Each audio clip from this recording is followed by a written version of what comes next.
జోహార్ సాయి చంద్, జై భీమ్. ముఖ్యంగా ఈరోజు సాయి చంద్ గారు చనిపోవడం చాలా బాధాకరం. చనిపోయి 2 సంవత్సరాలు అవుతున్న సందర్భంగా అమరచింత గ్రామంలో సాయి చంద్ గారి విగ్రహాన్ని ఏర్పాటు చేసినందుకు ముఖ్యంగా ప్రత్యేకంగా రజని గారికి ప్రత్యేక అభినందన తెలియజేసుకుంటున్నాను.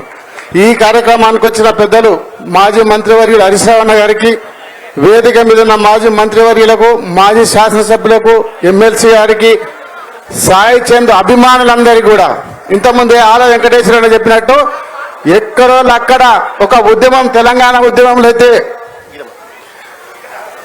తెలంగాణ ఉద్యమంలో సభలు పెడితే ఎట్లా వచ్చారో సాయి చంద్ అభిమానులు ఎక్కడో అక్కడ వాట్సాప్ లో చూసుకొని ఇంత పెద్ద ఎత్తున తరలి వచ్చిన ప్రతి ఒక్కరికి పేరు పేరు ధన్యవాదాలు తెలియజేసుకుంటున్నాను.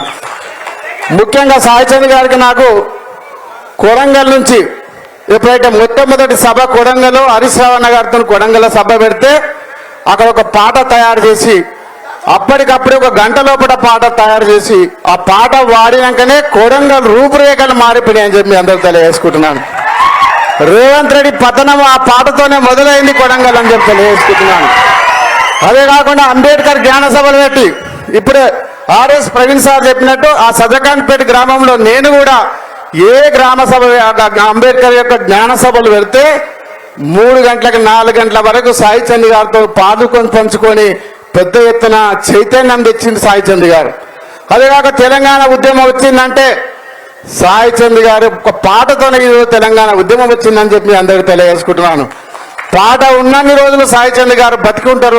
ఇప్పుడే మన ఆల వెంకటేశ్వర చెప్పినట్టు ప్రతి ఫోన్లో కానీ ప్రతి వాట్సాప్లో కానీ సాయి చంద్ గారి పాట ఎప్పుడు వెలుగుతూనే ఉంటుంది. కాబట్టి వాళ్ళందరి కుటుంబానికి బీఆర్ఎస్ పార్టీ కానీ హరీష్ రావు గారు మేమందరం కూడా కుటుంబానికి ఎల్లప్పుడూ అండగా ఉంటామని చెప్పి తెలియజేసుకుంటూ ఈ అవకాశం ఇచ్చిన ప్రజలకు ధన్యవాదాలు తెలియజేసుకుంటున్నాను. జై భీమ్.